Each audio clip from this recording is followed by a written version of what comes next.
This is Joe with joesastrophoto.com. Today we're doing part 2 of the ZWO ASI294MM Pro review.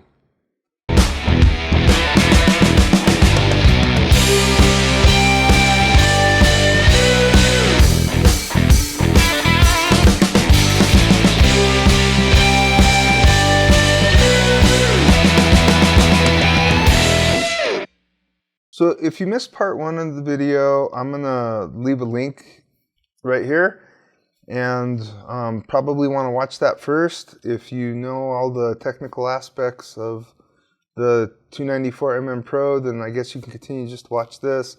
What we're going to do is just show the differences between images of the 1600 and the 294. I went ahead and tried to take some more images with the 294.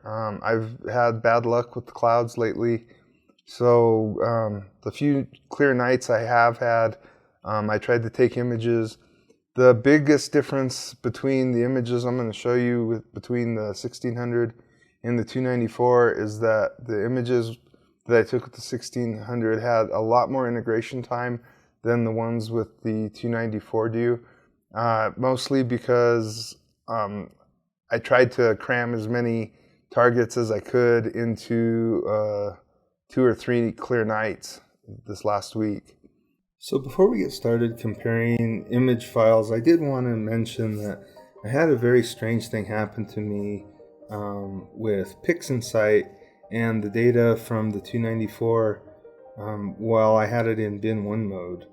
So I don't know if that has anything to do with the problem that I'm having in PixInsight, or if it's because I recently upgraded PixInsight and it's got the new weighted batch pre-processing script in it with the control panel. But when I tried stacking my individual subs, I've got some really strange results with PixInsight using this camera, and I did it the same way that I would always do it.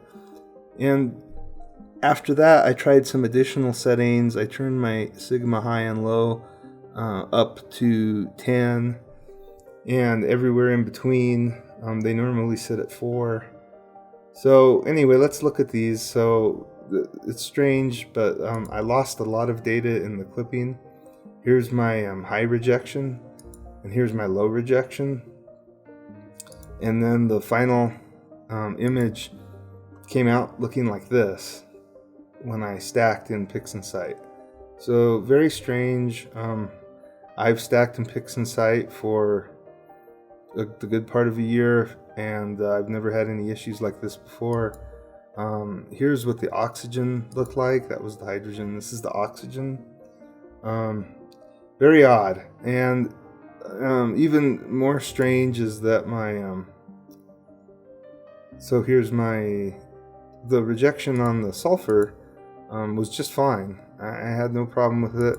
The image came out okay, but you could see that it didn't calibrate my files correctly. And I thought, well, maybe I had bad flats, bad darks. I was going to go back and redo them, and then I thought, well, let me see what it would look like stacked in Deep Sky Stacker. So after running in Deep Sky Stacker, I get these results. Here's my hydrogen, and here's my oxygen. They're vastly different from these, and I'm not exactly sure why. So then I went ahead and I stacked in Astro Pixel Processor, and I got even, I want to say, slightly nicer ones as well in the hydrogen and in oxygen. So I'm not sure what to make out of this. I almost exclusively use PixInsight for my stacking, and after this, and this wasn't the only one, there was another one as well, another image. However, the data from the California nebula stacked just fine. So, and I was using the same camera in bin 1 mode. I'm not exactly sure what happened, but I did think that it was worth mentioning. I've tried several times now with that same data, and I'm unable to get it to stack correctly in PixInsight. But I don't seem to have much of an issue in Deep Sky Stacker or AstroPixel processor. So let's start comparing some of these. Here's 2 oxygen subs taking of the Tadpole nebulas. With the 294 I used the unity gain and 300 seconds for 5-minute long sub. And here you can see that the amp glow in the starburst pattern isn't too pronounced, and it's not really that noisy of a sub, considering that it's just one sub. On the other side, I've got an oxygen taken with the 1600 at gain of 200, which is a little higher than normal for as opposed to this unity gain, and also for 5 minutes. And you can see the amp glow of the 1600 here, and it's pretty much just 2 little bumps. It's not too bad, but it's still there. You still get amp glow with that, just like you do with the 294. The other thing that is striking, and this is because of a filter change and not necessarily the camera, is that with the ZWO oxygen filter at 7 nanometers, you could see the halos in these stars. This shot was taken with the 294, and I replaced the ZWO oxygen filter with Astrodon 3 nanometer filter, and the halos are almost practically non-existent in the stars. So that was pretty cool. The other thing that I noticed too is that with the 1600, a single sub is a little bit grainier. I mean, it's fine, they're just single subs, but it is a little grainier. And of course I had the unity gain wasn't quite as high.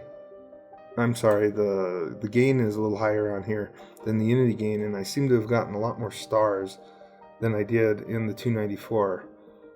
As far as the actual nebulosity goes, I think that because the gain was a little higher, it's a little brighter here, but it looks like there's actually more detail in the 294. But it's tough to say. So let's look at the hydrogen. This one's the 294 hydrogen, and this one is, they wanted to go in the opposite direction, didn't they? And this is the 1600. And again, it's pretty much the same thing. Let me roll these up so that they're out of the way. The amp glow is still present in both, and other than that, I'm not seeing a whole lot of difference just yet. This does look to be a little bit more detailed. You can see the tadpoles a little bit better than you can in the hydrogen, in my opinion. Now let's take a look at the final images. These have been processed, and I exported them out as JPEGs. However, I'm still just using PixInsight to open them up so that I could easily zoom in and out on them. And over here on the right, you'll see the image that I did with the 1600. And this has actually got 28 hours of integration. And my processing probably wasn't the best this day. I made the background a little bit too dark, I think. And you can see that the image size here of the 1600 compared to the image size of the 294. Now I know I did crop the 1600s a little bit at the time, but it's a much more noticeable change when you're using the 294 to the 1600 because of the megapixels difference when you're using bin 1 mode with the 294. I could tell right away that the colors are different, and there is a reason though that might not quite be fair, and that's because I was using the ZWO filters when I took this, and now I have or my oxygen and my hydrogen are now Astrodon filters for this new image, so that might have made a lot of difference. The sulfur is still the same ZWO filter. But beyond that, I could tell that this image from the 294, the one on the left, that was only 4.5 hours of total integration time. And let's zoom in a little bit on these. And you could definitely tell there's some grain in here, some noise because of the short integration time. But the detail's basically still there, even though it's much shorter. I wish I could make them the same, but I just didn't have 28 hours to spend and try and get this video out, unfortunately.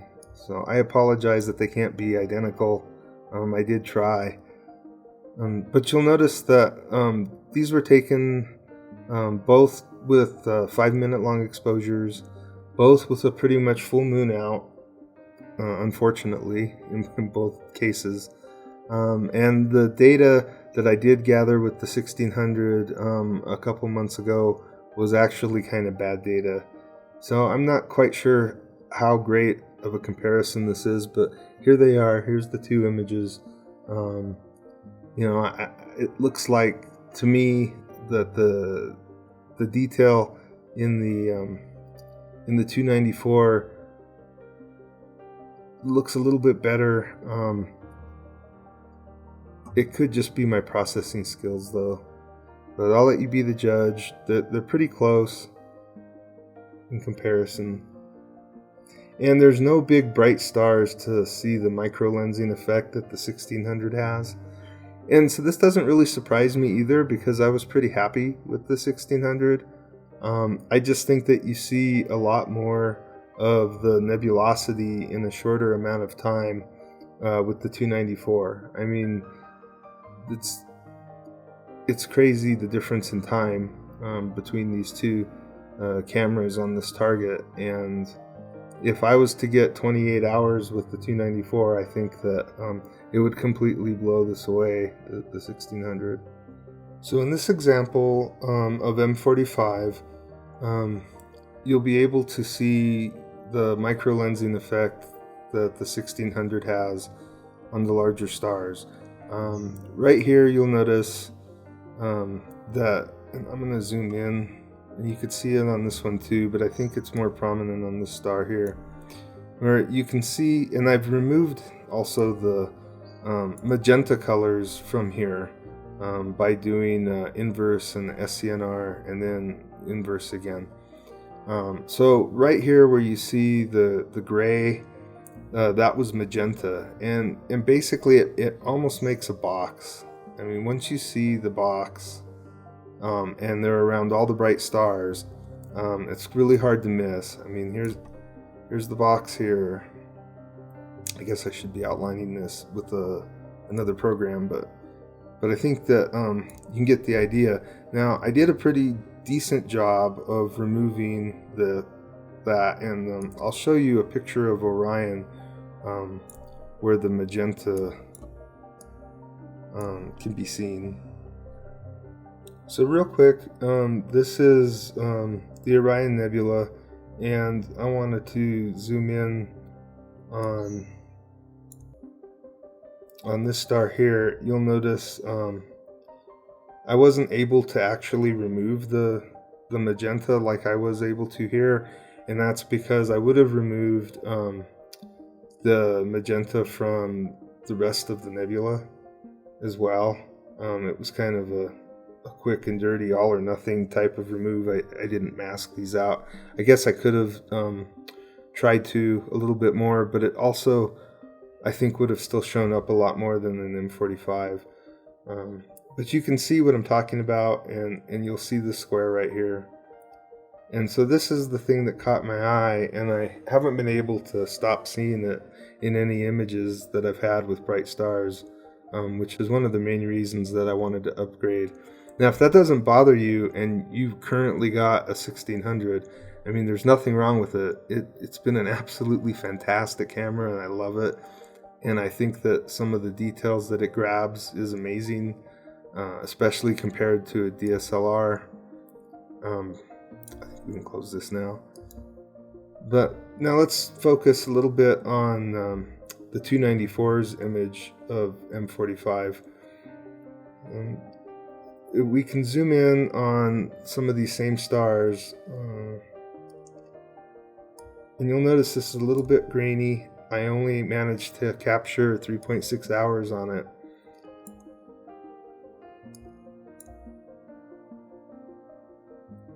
But see, there's no box.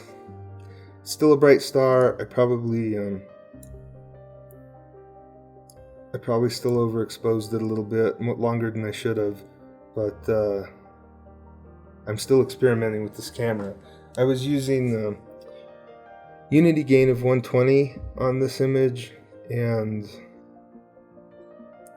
I went for 3-minute subs.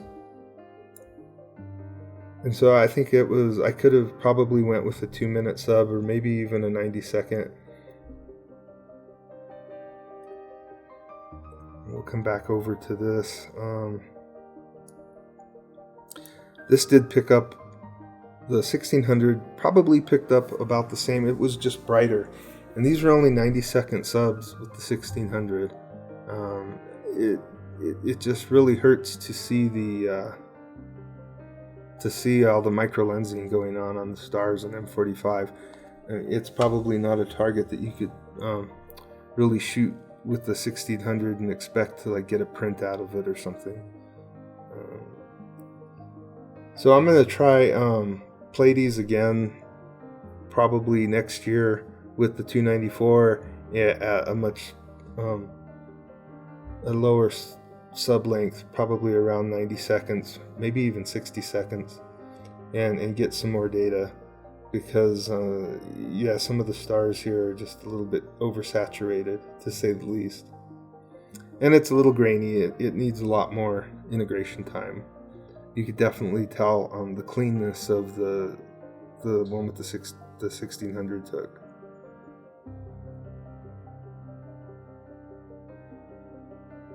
Another thing I notice right away is that the stars with the 1600 are a lot bulkier than the stars from the 294, and I think that I just would have to attribute that to the smaller pixel size of the 294.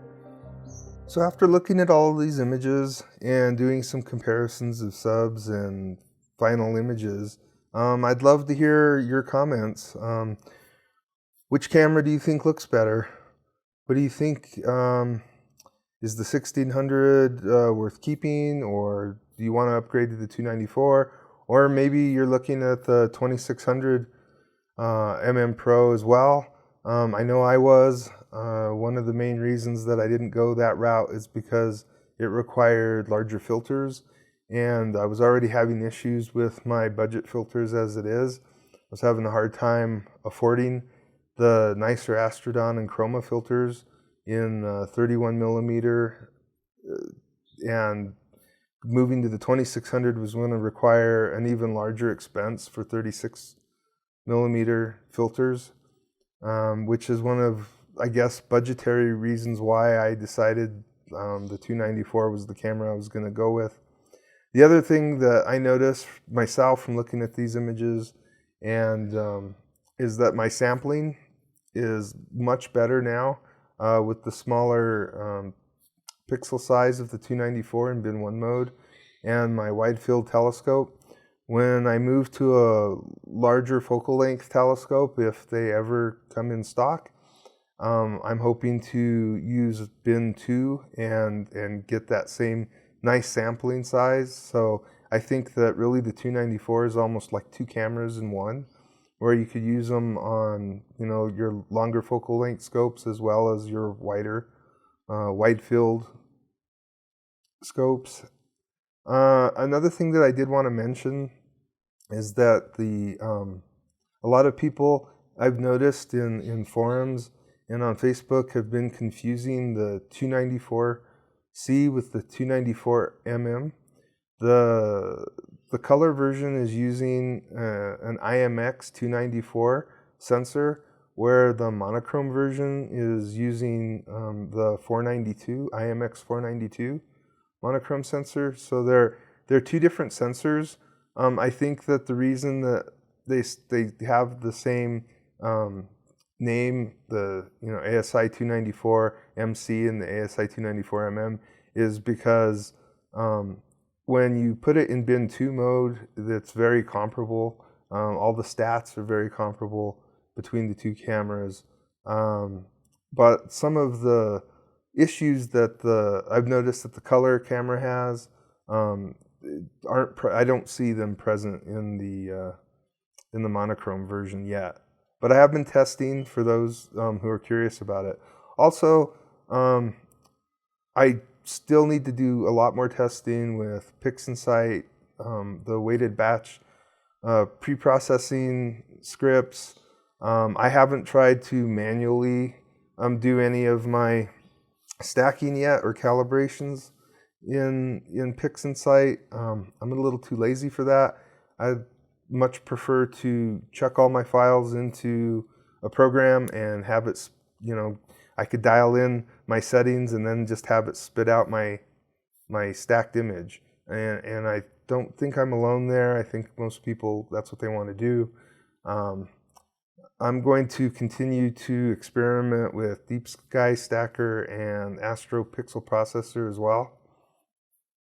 And I guess we'll just find out, if it's something that's just in PixInsight or if it has something to do with the camera. I've never had any problems with PixInsight with my DSLR or with the 1600. So if anyone's run into that and they want to mention it in the comments below, that's welcome. Please do so. I'd like to hear it. And if you like this video, please give it a thumbs up. Don't forget to subscribe, and we'll see you in the next video.